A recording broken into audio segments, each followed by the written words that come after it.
Desde pequeno, eu sempre fui fascinado por cores. Eu lembro que eu adorava misturar cores com tintas acrílicas e vendo o que dava. E quando eu fiquei maior, lá pros meus 8 anos, eu fiquei obcecado por lápis e canetinha da Crayola. Tanto que foi o tema do meu aniversário. Um brinquedo dessa marca era meio que um fazedor de canetinha da cor que você quisesse.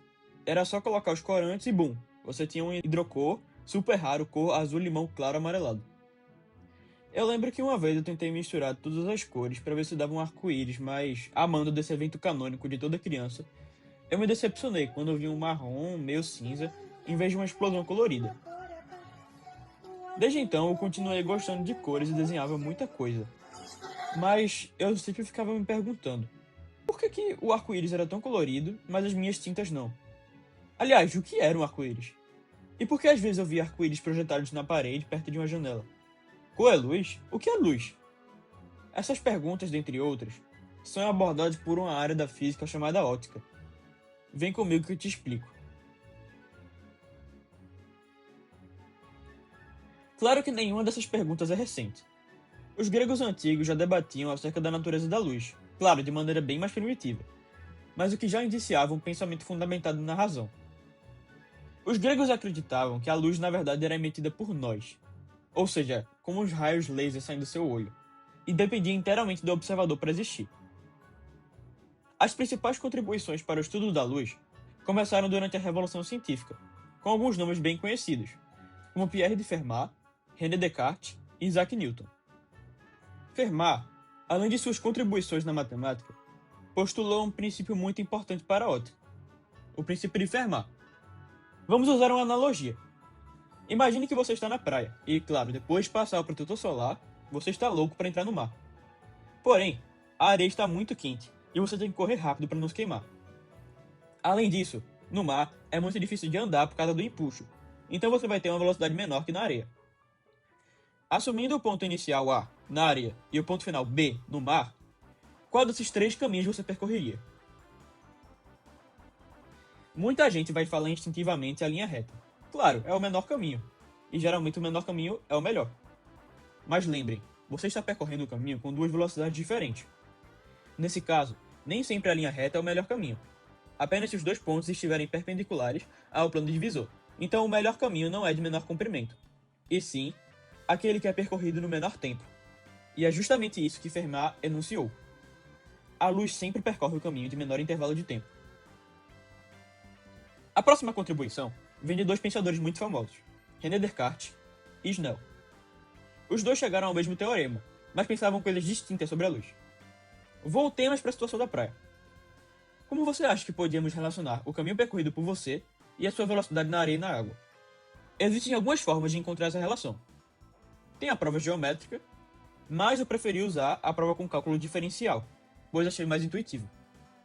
Vamos definir Azinho como sendo a distância vertical de A até a interface, Bzinho a distância vertical de B até a interface, L sendo a distância horizontal entre as projeções de A e B na interface, e X a distância horizontal entre a projeção de A e o ponto X.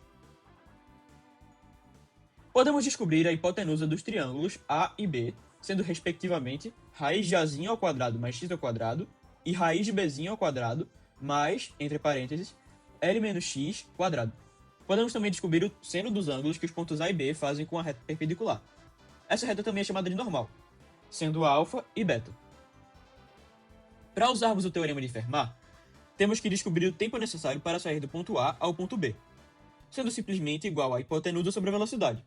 E somando os dois tempos, temos o t total. De acordo com o teorema de Fermat, o tempo deve ser minimizado.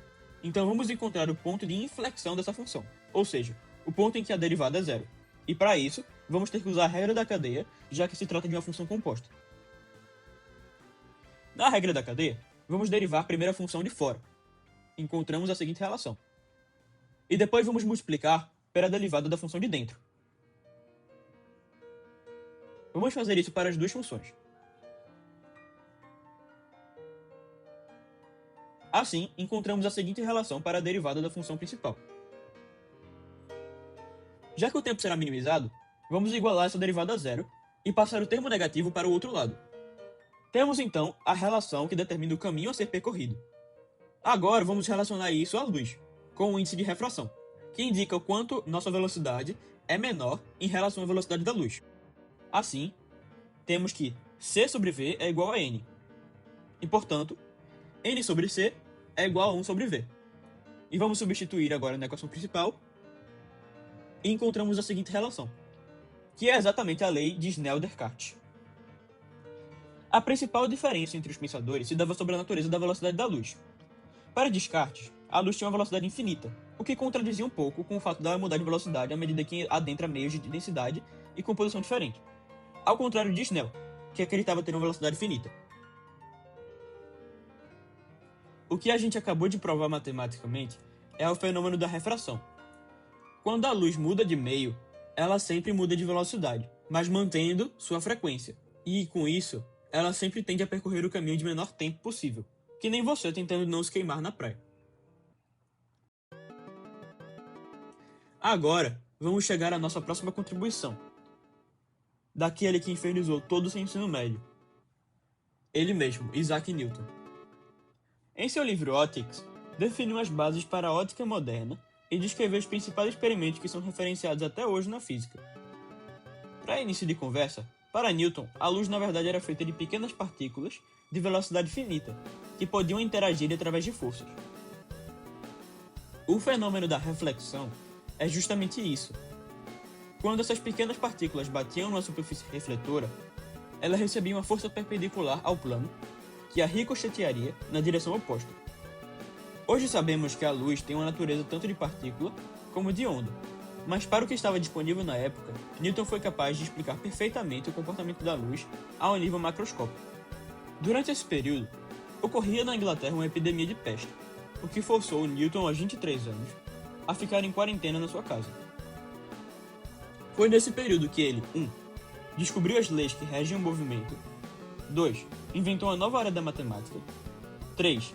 Investigou a luz, 4. Descobriu a gravidade. Sim, isso tudo aos 23 anos. Bom, é o mínimo, né? Reza a lenda que, enquanto estava isolado na sua casa, viu por meio de um vão na janela a luz branca do sol formar um espectro de cores na parede branca. Com isso, ele levantou uma hipótese que de encontro com o que era aceito na época. A luz branca é modificada com o uso de filtros? Por exemplo, se a luz branca passar por um vidro vermelho, ela se tornaria vermelha? Ou ela na verdade já possuía um vermelho dentro de si? Para isso, Newton fez o famoso experimento do prisma, e vamos refazê-lo ao vivo aqui.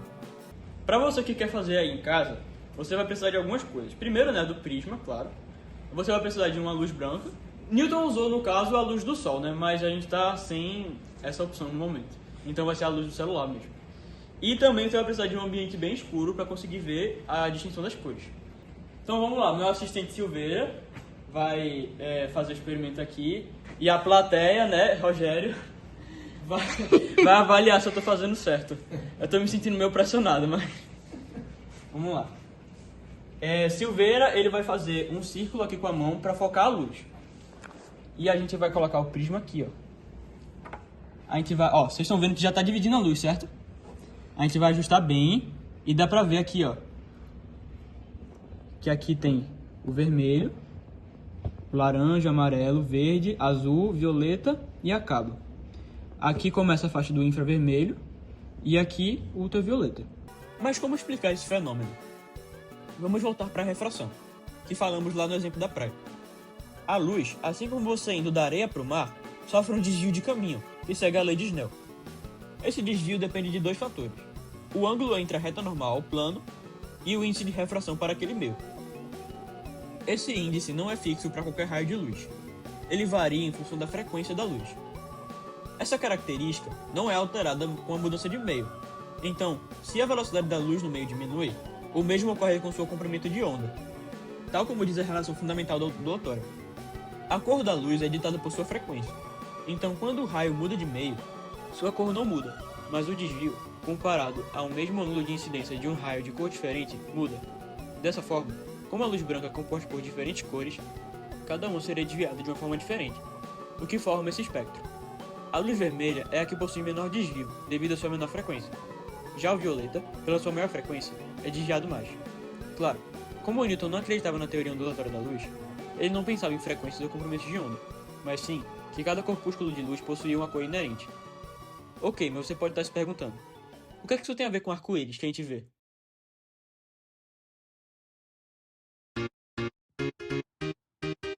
Vamos lá.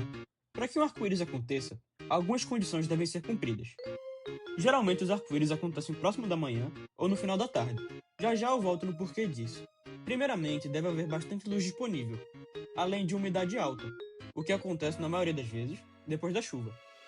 Bom, para simular as condições descritas, eu vou usar esse simulador aqui, ultra realístico de última geração. Bom, vou ligar agora a chuva e vamos dar zoom nessa cena. Ah, claro. Além de dar zoom, a gente vai ter que pausar também. Percebam que as gotas de água são como esferas maciças perfeitas. Bom, pelo menos vamos assumir isso para o vídeo fluir melhor. Vamos analisar o comportamento da luz ao chegar na gota de água. O feixe de luz bate na face exterior da gota. Parte reflete e a outra parte refrata para dentro da gota. Depois disso, o feixe de luz refratado incide sobre a face interna da gota, novamente refratando, no caso para fora, e depois refletindo de volta para a outra face interior, onde o mesmo processo ocorre. Os raios de luz importantes para nossa análise são o raio que incide e o raio que é refratado de volta para o meio de origem. Vemos então que esse espectro é formado de volta para o observador, assim formando o arco-íris. Problema resolvido? Não! Ainda não expliquei por que o arco-íris é bom um arco, ou porque dentro do arco-íris é uma faixa mais clara do que fora. Vamos lá. Essa próxima parte a gente vai precisar de um pouco de geometria. Temos aqui a gota de água e o caminho que a luz percorrerá dentro dela. Podemos criar alguns triângulos dentro desse caminho. Vamos definir alguns ângulos. Temos o ângulo de incidência, que vamos chamar de I, e o ângulo refratado, que vamos chamar de R. Podemos ver que esse ângulo da reflexão também é R, já que estamos falando de um triângulo isósceles. Pelo teorema do ângulo externo, podemos ver que temos o ângulo de 2R aqui. Podemos também definir esse ângulo beta aqui e o ângulo epsilon. Olhando para esse triângulo daqui, temos que 4R mais 2 beta é igual a 180 graus. Então temos que 2 beta é igual a 180 menos 4R. Por oposição ao vértice, temos que I é igual a R mais epsilon. O ângulo que o observador irá enxergar o arco-íris será esse ângulo φ aqui, que também é o desvio do raio incidente e do raio final refratado. Analisando esse triângulo maior aqui, temos que φ mais 2 vezes beta mais R mais epsilon é igual a 180. Podemos fazer as substituições e encontrar que φ é igual a 4R menos 2i. Vamos encontrar agora uma relação entre φ e apenas i, sem o R. Para isso, vamos utilizar a lei de Snell. Com o n do ar sendo igual a 1 e o n2 sendo igual ao n da água, temos que R é igual ao arcosseno de seno de I sobre o n da água. Com isso, temos a seguinte relação para φ. Com o n da água para o vermelho sendo igual a 1,331, podemos montar uma tabelinha para o ângulo de incidência e o ângulo de observação. Percebam que existe um momento em que o ângulo φ, ao invés de aumentar, começa a diminuir. Vamos plotar um gráfico para mostrar como isso se relaciona com a concentração de luz. No ponto em que φ é máximo, temos uma grande concentração de raios, o que aumenta a intensidade da luz. Vamos explicar isso um pouquinho depois. Esse ponto é o ponto de inflexão do gráfico, ou seja, o ponto máximo. E para descobrirmos, vamos usar o mesmo método que usamos na outra demonstração. A derivada será igual a zero. Bom, o resto é só continha. Vou deixar a música tocando aí enquanto os cálculos vão se desenvolvendo.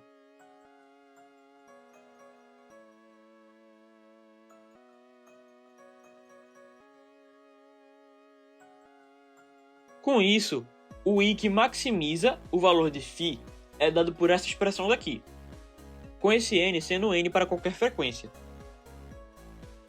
O ponto de concentração máximo de raios naquela cor é chamado de cáustica. Vamos escolher esses dois pontos no gráfico. Para um ângulo de incidência igual a 30 graus e outro de 40 graus, vemos que há uma diferença da casa dos 7,5 graus para o φ. Mas quando comparamos ângulos mais próximos do ângulo de incidência ideal, como 50 e 60, temos apenas 1,8 graus de diferença, o que indica que esses raios estão muito próximos entre si, gerando um aumento na intensidade da luz. Vou deixar aqui na tela alguns dos φ máximos para a observação de cores específicas.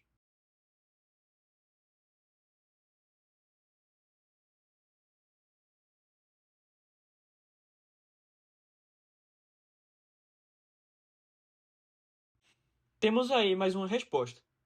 Arco-íris tendem a ocorrer quando o Sol está na metade do seu caminho para o meio-dia, tanto em direção ao nascer quanto para o anoitecer. Ou seja, ângulos de incidência de 55 a 60 graus, com o indivíduo olhando o arco-íris no ângulo entre 40 a 43 graus. A partir disso, também deduzimos a próxima resposta. As gotas suspensas no ar que vão gerar o arco-íris, ou seja, as que possuem um ângulo de incidência certeiro, estão dispostas em raios, formando um cone com o observador no meio. Lembrando que as gotas não estão estacionárias no ar. Elas estão sempre em movimento, mas isso significa que, com alta umidade, sempre haverá uma gota naquela posição de ângulo ideal. Voltando para as perguntas que fizemos, por que a parte interior do arco-íris é mais clara que a exterior? Vamos chamar o nosso velho amigo para responder essa pergunta, o gráfico. Lembrando que a cáustica é apenas o ponto que concentra os raios, mas para qualquer ângulo de incidência, sempre há um ângulo do arco-íris correspondente, o que promove um acúmulo de cores abaixo das faixas do ângulo ótimo de cada cor. E a junção de todas as cores é, exatamente, o branco. Pronto, agora você pode se gabar, porque você finalmente sabe o que é um arco-íris.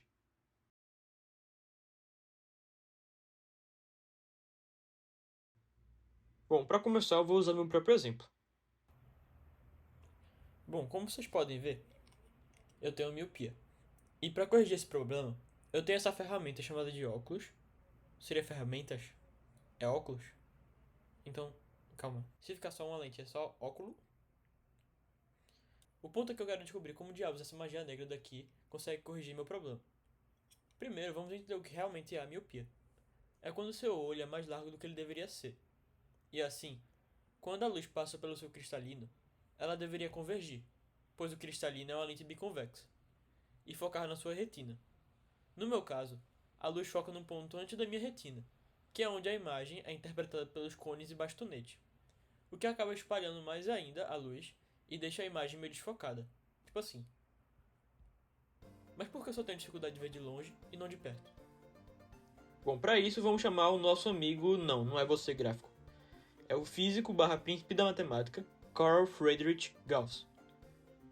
Ele montou a base para a formação de imagens de espelhos e lentes, com sua equação dos pontos conjugados. Para isso ele utilizou algumas aproximações, chamadas de praxiais, que permitiam localizar, formar e descrever as imagens criadas pela convergência de raios de luz.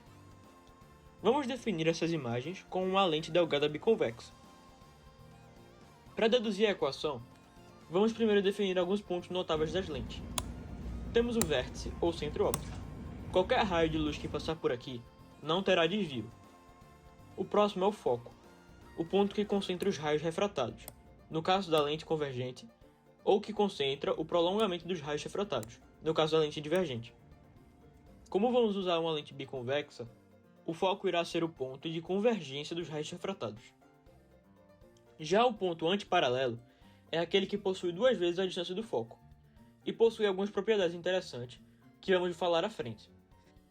Para localizar a imagem, precisamos apenas de 2 raios emergindo de um objeto. Você pode pegar qualquer raio, mas eu sempre gosto de usar os raios que saem paralelo ao ponto antiprincipal e os que saem passando pelo centro óptico. Dessa forma, temos esses 5 casos. 1.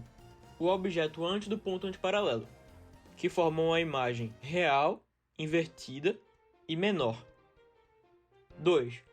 O objeto no ponto antiparalelo, formando uma imagem real invertida e de mesmo tamanho. 3. O objeto entre o ponto antiparalelo e o foco, formando uma imagem real invertida e maior. 4.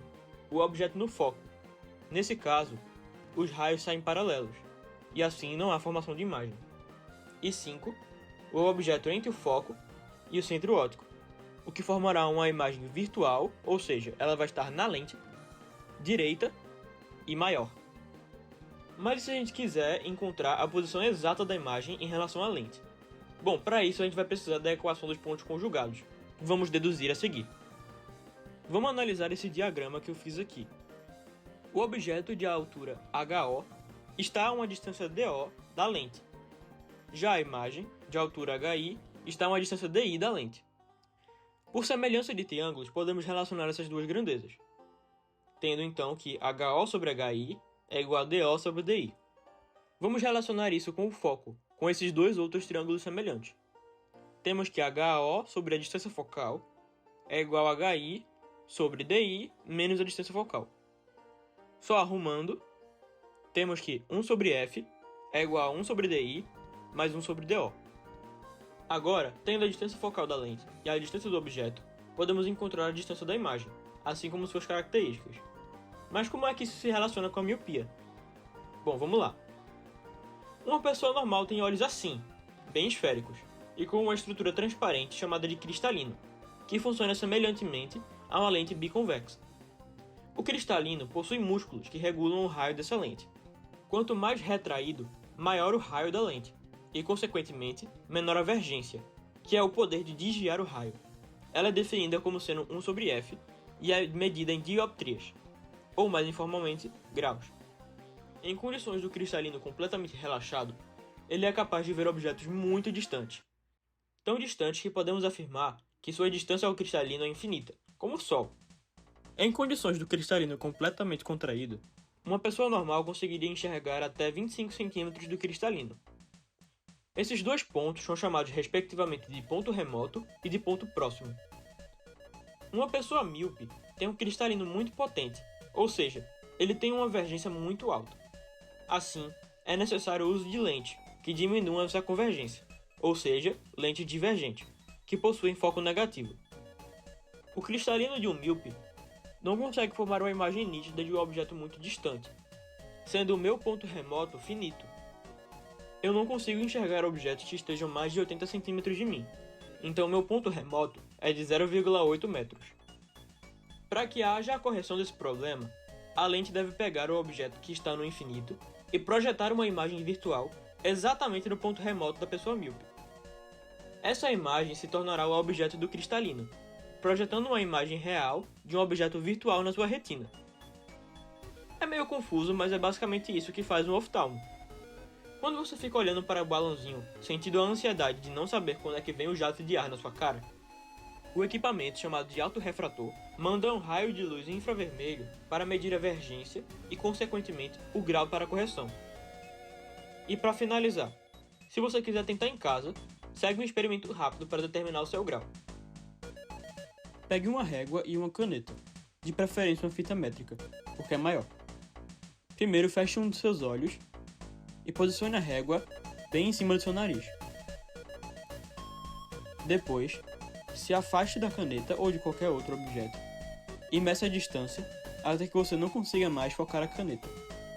Agora é só dividir 1 pela sua distância, lembre de transformar em metros. E agora você tem o seu grau.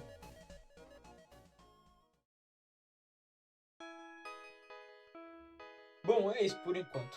Eu acho que esse realmente vai ser o último vídeo do ano, já que, bom, esse é meu ano de vestibular e as coisas são bem malucas. Mas, bom, a gente vai seguir na vida, né? E eu queria desejar a todo mundo que vai fazer vestibular esse ano também muita paz e tranquilidade. E desejar que vai dar tudo certo para todo mundo. E que cada um vai realizar o seu sonho. E eu sei muito bem disso. Queria agradecer especialmente ao meu professor Rogério Porto por ter cedido os materiais para os meus experimentos, ao professor Rafael Vieira por ter me apoiado na criação desse vídeo, e eu vejo vocês próximo ano. Adeus.